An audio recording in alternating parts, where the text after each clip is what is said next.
Greeting to everyone. Thank you for coming to my session on the topic of applying Mininet for network education. I'm Professor James Yu from DePaul University. A brief introduction about myself. I got my bachelor degree from National Taiwan University in electrical engineering and got my master and a Ph.D. degree in computer science from Purdue University. I'm currently an associate professor at DePaul University, teaching and researching in the computer network. My talk today is about applying Mininet for network education. This is the outline of my talk. I will give a brief discussion about the requirement for network education and also discuss about the different approaches to do hands-on lab exercise. And then I will introduce the Mininet and how to apply Mininet for network education. And lastly, I will discuss about the performance evaluation on Mininet. So in general, when we talk about the network education, we want to cover both the theory and also give the students an opportunity to do hands-on exercise. And the hands-on exercise will allow students to do the protocol analysis and to practice the design and the configuration of the network devices, and also to do performance analysis. So all those hands-on exercise is to emphasize the important part of the theory. Okay, so they will learn the theory and then through the practice of the hands-on lab exercise. And the hands-on exercise are an essential part to support network education. There are many challenges of providing the hands-on lab exercise. So generally, the school need to provide a networking environment that should be available to the students 24/7. And also we have a growing number of online students who also need to have access to the network lab. However, they cannot be physically at the campus to do the lab work. So what we need to do is to provide the environment that can be available to the students at any time, any place, and should be highly available. So those are the requirements to support the lab exercise. So there are different approaches to do the lab work, okay, or the different approaches to build the lab environment. The first one is the physical lab, and the second approach is to create an emulation environment, and the third approach is a simulation environment. Okay. The physical lab is probably the most practical one, but it's also the most expensive one. A physical lab, with the physical lab, students would have the authentic experience of doing the lab work, and they are dealing with the real switch, real router, and the performance analysis will be the most meaningful. However, there are several problems with the physical lab. The first one is about the cost. It's very expensive to build a lab. So in our lab environment, we have 8 pod. Okay, so each rack is called a pod, and the cost of building a pod is about $250,000 with many switches and routers on one pod. So this is a very expensive environment. And the second problem is the supporting. So to have the lab, we need to have supporting staff, which need to be available. Okay, and also it's very unlikely that the staff could be available 24/7. So when the staff is not available, and then the lab will not be available to the students.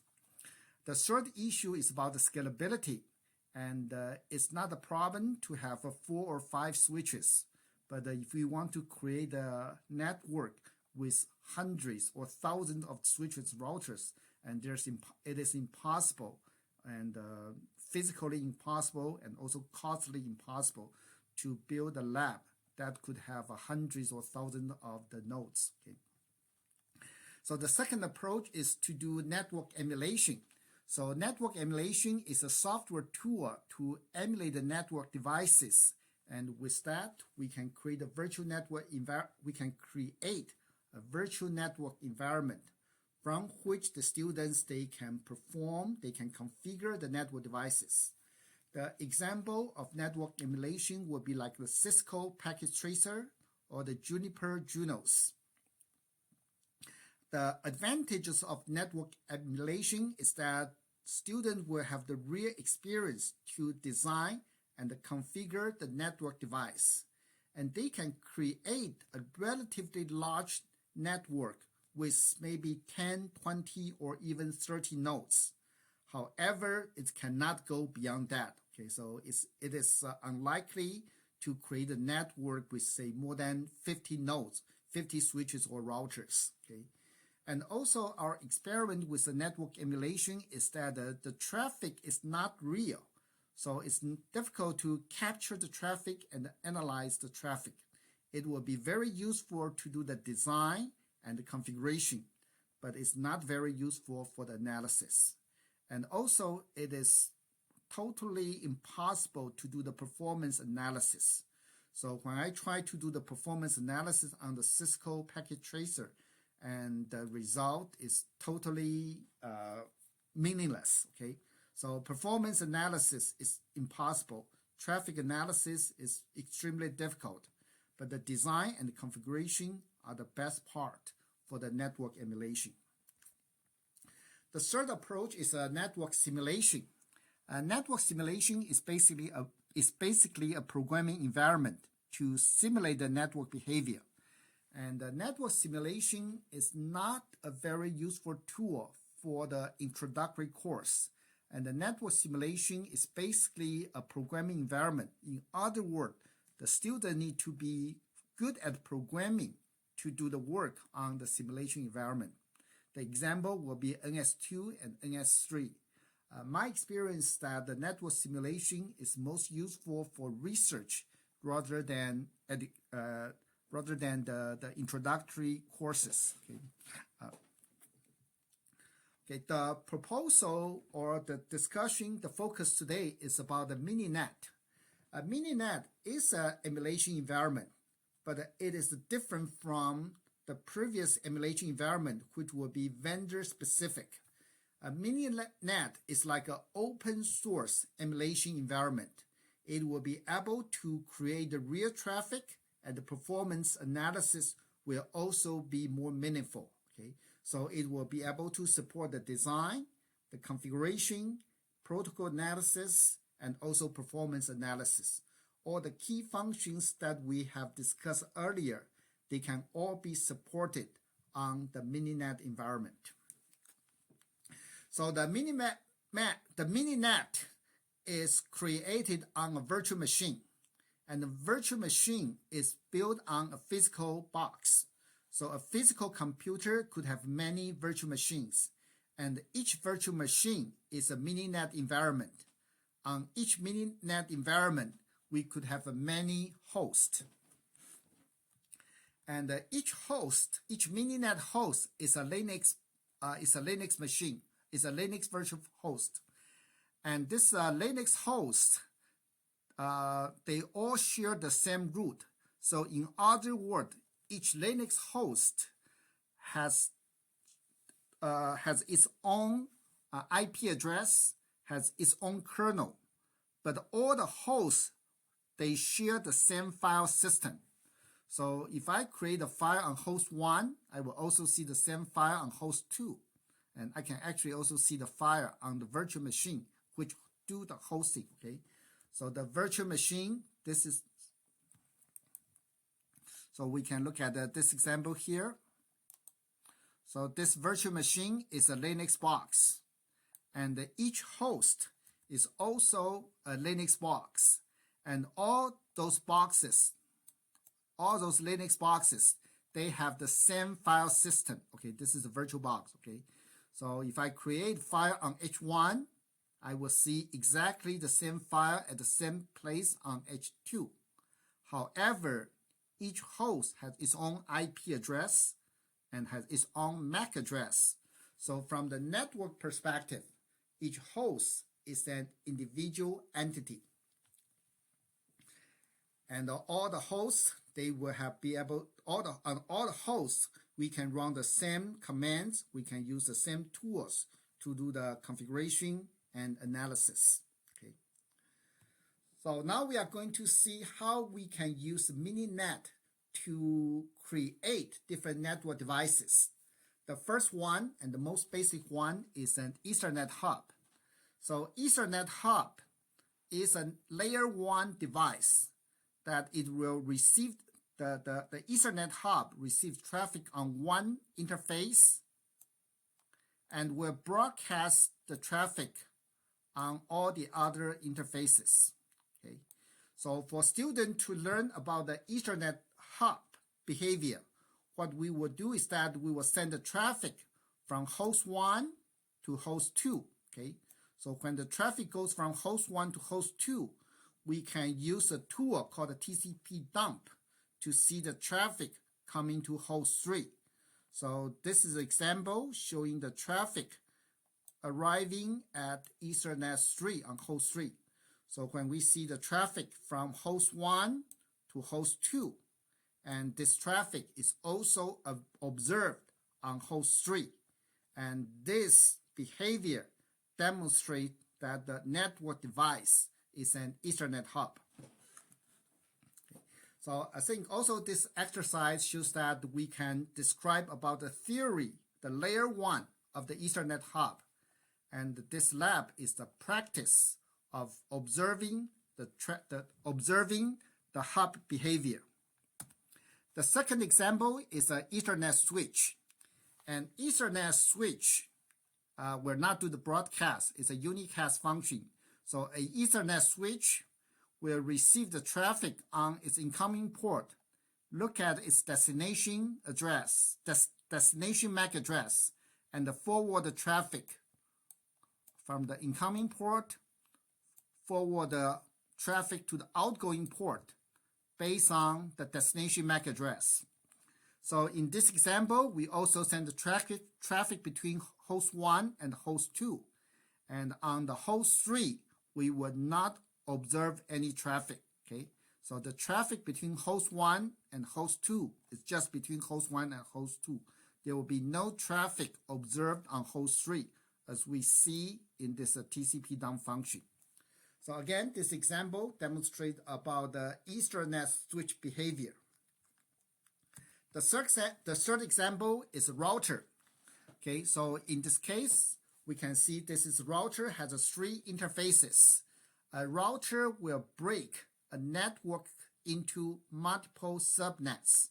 So in this example, we can see this router break the network into 3 subnets, 10.0.1, 10.0.2, 10.0.3, and then we have 3 hosts on each subnet. So how do we observe the router behavior? So the first thing is that we can use the ping-r command.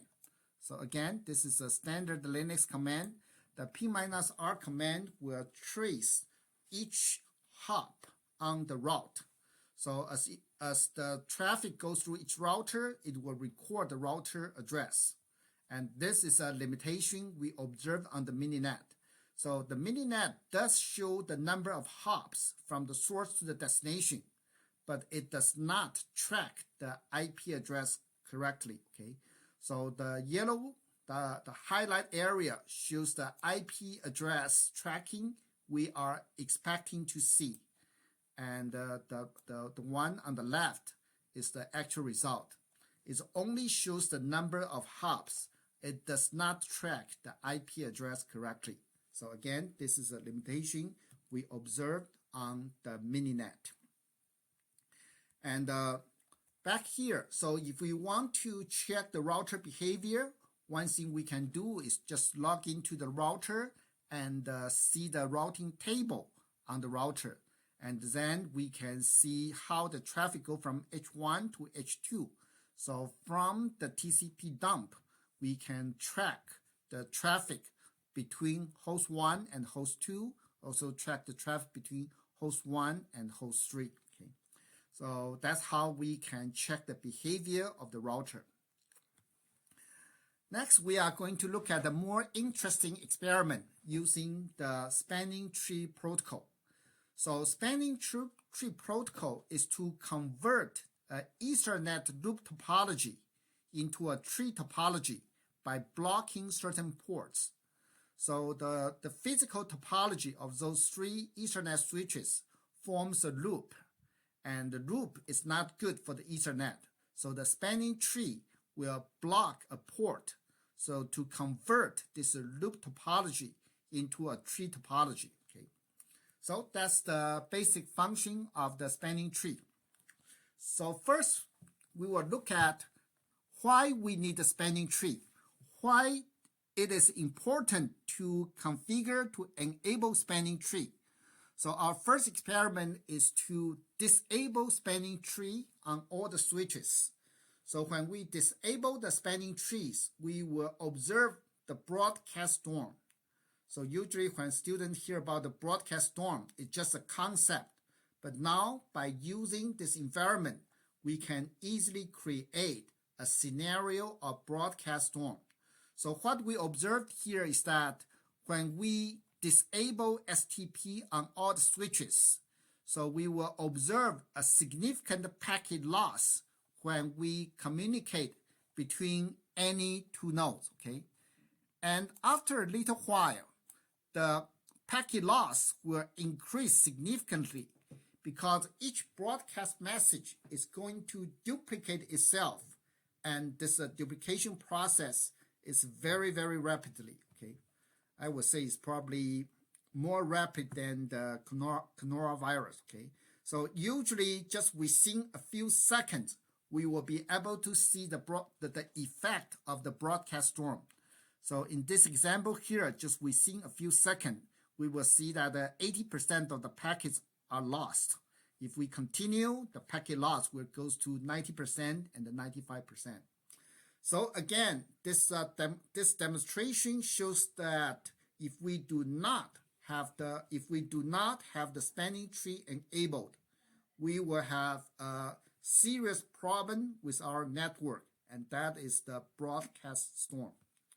So if we enable the STP, then what we will observe is 100% packet transmission. There will be zero packet loss. Okay, so that's also the data we have observed. Another interesting example is the measurement of the spanning tree protocol. Okay, so if we have say an outage between the link, okay, so in this case, if the link between the switch 1 and the switch 3 is broken, if this link is broken, and then the STP will recalculate the ports and will unblock this block port. Okay, so when we shut down the interface, here, then this port, this block port will be changed into the forwarding state. And then we can measure the failover time. So in this example, in this experiment here, we shut down the interface at this point. So we shut down the interface at the time 2, and then we wait for about 30 seconds. We will see the traffic resume, okay? So the ping process send the ICMP packet at 1 second interval. So during the network, during the failover process, then we will observe packet loss. For how long? For 30 seconds. And this can be explained by the STP timers. STP has 3 timers. The STP has 3 timers. One of them is the forward delay timer. The default forward delay timer is 15 seconds, and the default failover time will be twice of the whole timer, which will be 15 times 2 equals 30 seconds. Another interesting result is the fallback time. So when we bring the link back to the enable state, then we will see that the packet here, so we enable the link at time 36, and then we will see the traffic also stop, and after 30 seconds, the traffic resumes. So here we observe that STP also has a fallback time of 30 seconds, and this can also be explained by the STP timer. The last part of the study is about the performance analysis. The first thing about the performance analysis is the baselining.